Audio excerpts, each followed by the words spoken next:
no PowerPoint today. Anyway, Rebecca McLaughlin has recently written a book called Jesus Through the Eyes of Women, how the first female disciples help us know and love the Lord. It's a great survey of the Gospels showing how many women engaged with Jesus, Jesus engaged with them, what those women saw or glimpsed as they interacted with Jesus, and through all of it, McLaughlin writes with the intention of helping us all, men or women, to know and love Jesus. She points out that women play a big role in the Gospels, and when you look for it, they are everywhere. There is the Samaritan woman at the well, and we sort of sang about that indirectly just a moment ago.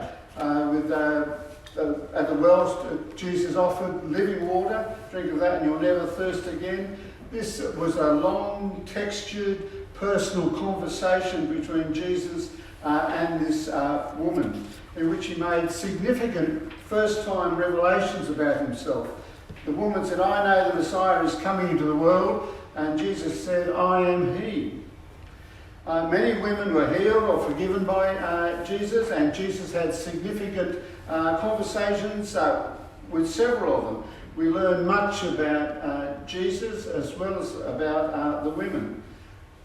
Women were prominent witnesses to Jesus' death and resurrection.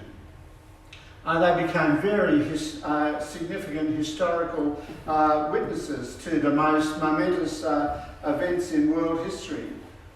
Women were also prominent amongst Jesus' disciples, those who followed Jesus around. So if I can just read from Luke, Luke chapter 8, verses 1 to 3. So after this, Jesus travelled about from one town and village to another, proclaiming the good news of the kingdom of God. The 12 were with him, and also some women who had been cured of evil spirits and diseases. Mary, called Magdalene, from whom 7 demons came out. Joanna, the wife of Chuza, the manager of Herod's household. That's a significant reputation. Susanna, and many other women. These women were helping to support them, the whole disciples, out of their own means. So Jesus had significant support from women and disciples who followed him and were part of his tour group, so to speak, as they went from place to place. You can read somewhat similar, but different names are mentioned in Matthew 27 and Mark 15. So these were itinerant disciples going from place to place. But there were other women disciples who did not go on tour with Jesus. Rather, they supported him from their home base. And so we come to Mary and Martha, who the passage was about. They were very special to Jesus. We read in John chapter 11, verse 5, "Now Jesus loved Martha and her sister Mary and Lazarus." That is a very special statement, don't you think? It's true that Jesus loved the whole world, so much so that he laid down his life for each of us for our salvation. But still there is something very tender and unique about these words. Jesus loved Martha and Mary and Lazarus. Now this Mary wasn't the mother of Jesus, nor Mary Magdalene. This was Mary of Bethany. It seems she did not travel around with Jesus, but she and her sister Martha hosted dinners in honour of Jesus when various times when he came to Bethany. Mary is significant in several passages, so it's not just that Luke, a couple of verses in Luke chapter 10, in several passages. So there's Luke 10 that we'll come to in a minute.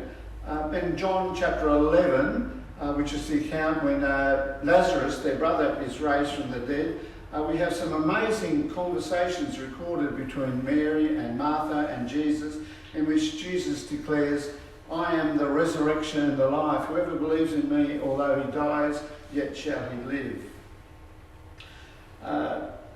There is a stunning account in John chapter 12 about the time when Jesus came to Bethany, and Mary and Martha held a dinner in honour of Jesus.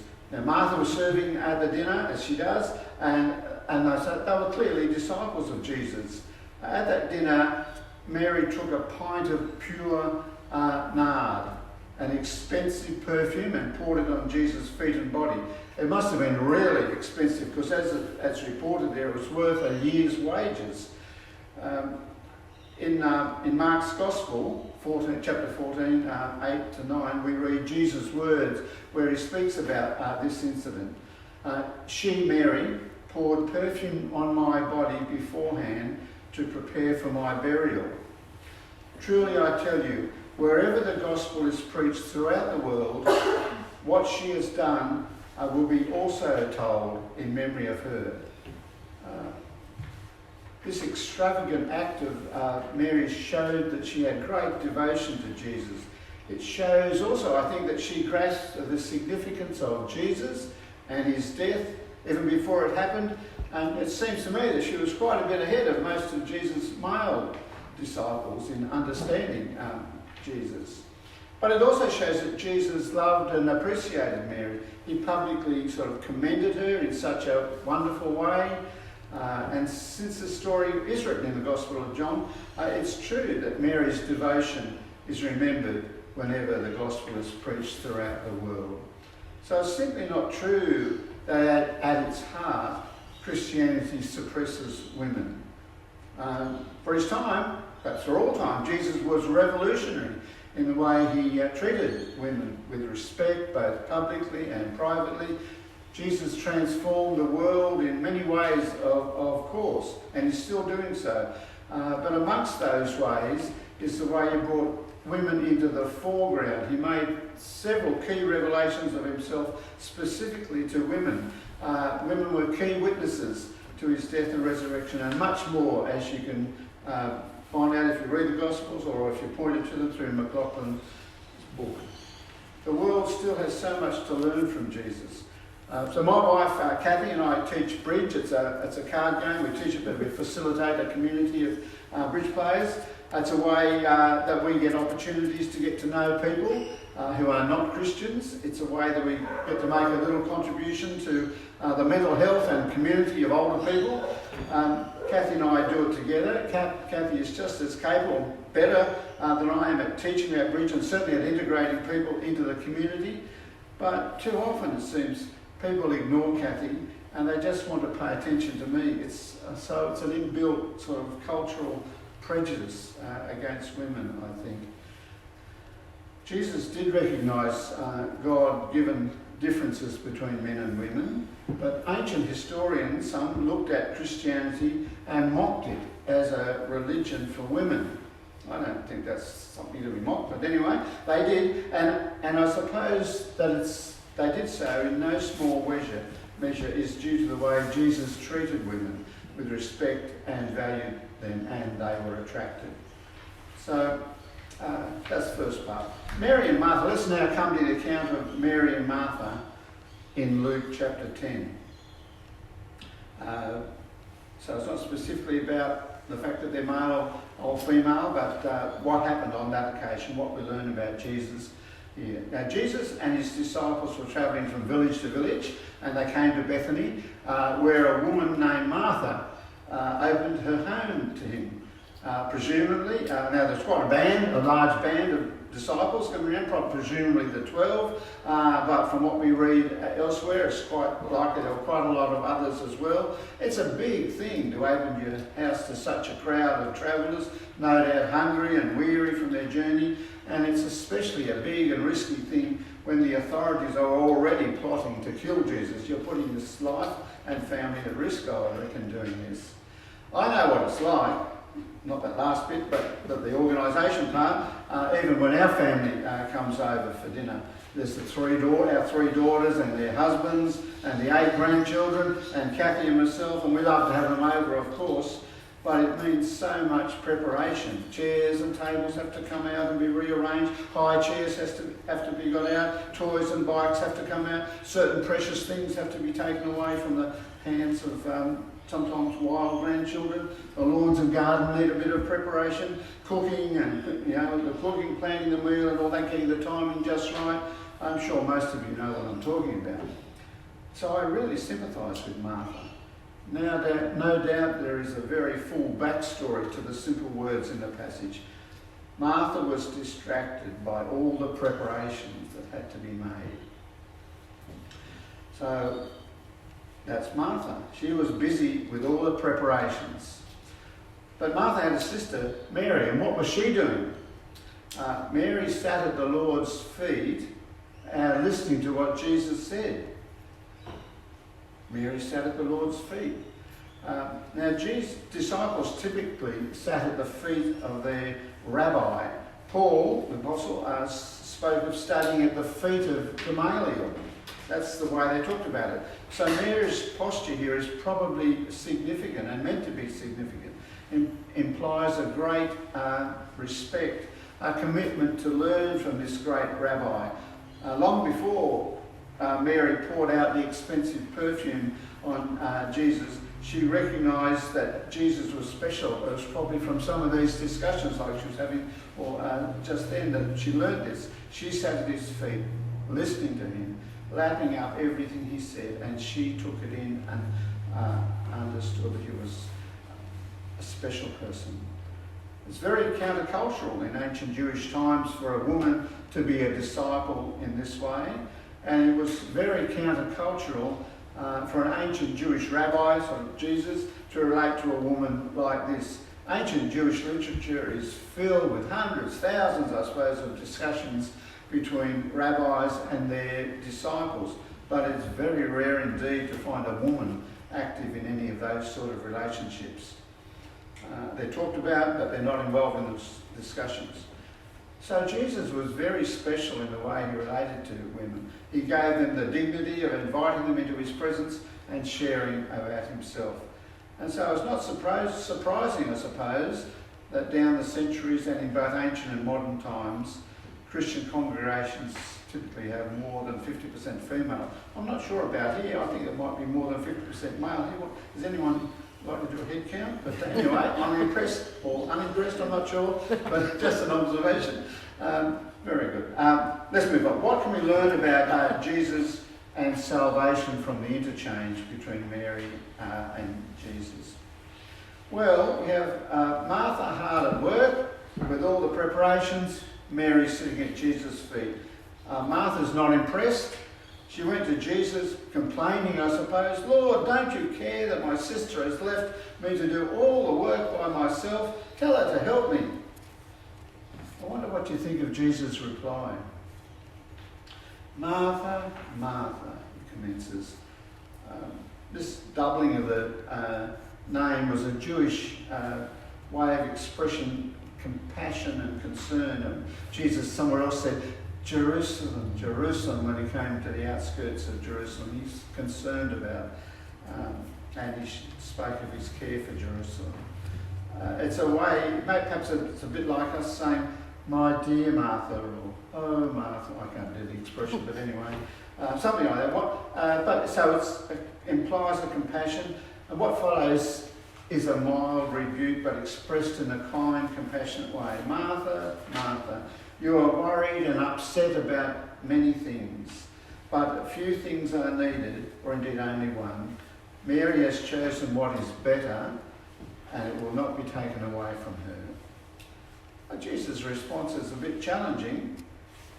Some of us tend to focus on doing things for God, organising a big function for Jesus, for instance, or running a Sunday school, or completing reading all those books you've been reading, or youth group, or working for a charity, doing handyman work around the church, or helping needy neighbours, or doing the morning teas, visiting people in hospital. All these things are important for running a healthy church, and I guess Martha was the sort of person who focused on that sort of thing. They're important for running a healthy church and for showing God's love to the community in which we live.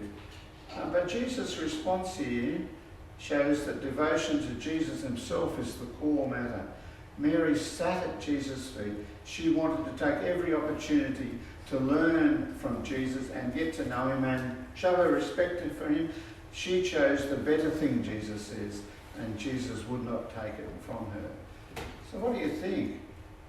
Is it okay to spend your life in private Bible reading and prayer, worship, devoted worship, and never doing anything charitable or practical of an outward ministry nature to help others? Well, of course not. Jesus was speaking of Mary's choice in that particular moment. It's a matter of emphasis. But I like the way that Luke presents his material. He sort of tends to sandwich things together with different emphases. You know what comes directly before the account of Mary and Martha? It's the parable of the Good Samaritan. Comes right smack before Mary and Martha. And that seems to have quite the opposite emphasis. The expert in the law came to Jesus saying, "What must I do to inherit eternal life?" And after the account, which I'm sure you're very familiar with, at the end the answer is, "Go and do likewise." Seems the answer to the question, what must I do to inherit eternal life, is to be a good Samaritan. Is it salvation by good works? So what is it? Is it sit at Jesus' feet, worship, or do good stuff like a good Samaritan? Obviously, in some way it is both. Luke puts both of them there under God's inspiration. Loving, trusting, having faith in Jesus, like Mary, is at the core. But that faith in Jesus must flow into a life of good works, like the Good Samaritan. And so there's both things. They're sandwiched against each other. But even that is not quite right, or not quite the whole story. Immediately going back one further step, we find these words in Luke chapter 10, 22, just a few verses earlier. I won't read all the section, but there's quite a discussion with the disciples here after they've been sent out on the mission, coming back. "All things have been committed to me by my Father," Jesus says. "No one knows who the Son is except the Father, and no one knows who the Father is except the Son, and those to whom the Son chooses to reveal him." No one knows the Father except those to whom Jesus reveals. So, it's not fundamentally about what we do, whether a flurry of good works or whether quietly but fervently worshipping Jesus in the background. Behind both of those is God's action when Jesus chooses to reveal himself and the Father to someone, and they are born again as a child of God. When God takes action to seek us out, that is the source of salvation, which bears fruit in worship and in good works. So often in the Bible, different emphases like this are laid sort of next to each other, and often there is no explicit theological discussion about how the different emphases tie together, how they relate. But it's true that if we pick one of them out and ignore the others, we're in great danger of moving far away from God. So that's something that what I learned from this passage about Mary and Martha and the context in which it comes. So in this talk I've talked about two things. One is to observe the way that Jesus related to women. It's an example to us all. He had many disciples who were women. They went around with him. They supported him out of their own resources. Jesus had significant discussions with quite a number of them. He chose women for some of his most significant self-disclosures. Women were the most significant witnesses to his death and resurrection. He broke ancient cultural norms in the way he gave respect and dignity to women and brought them into the foreground. That's one thing. The other thing in this talk is to reflect on Mary and Martha in particular. So are you a Mary or are you a Martha? Are you characteristically an active person? Always doing things for God? Or are you characteristically a reflective, ground worshipper of Jesus, metaphorically sitting at his feet. Jesus defended Mary's choice to slow down and listen to him, even in the context of all the preparations that had to be made. But he also powerfully asserted that we should all be a bit like the Good Samaritan. And consequently, I hope that we'll all work at being both a bit of a Mary and a bit of a Martha, even if your characteristic is one way or the other. Worship of Jesus is primary, but the doing of good flows out of that. But behind all of it is God's grace, by which God seeks us out and gives us new birth, and that turns our heart to both worship and to be a bit more like the Good Samaritan. Amen.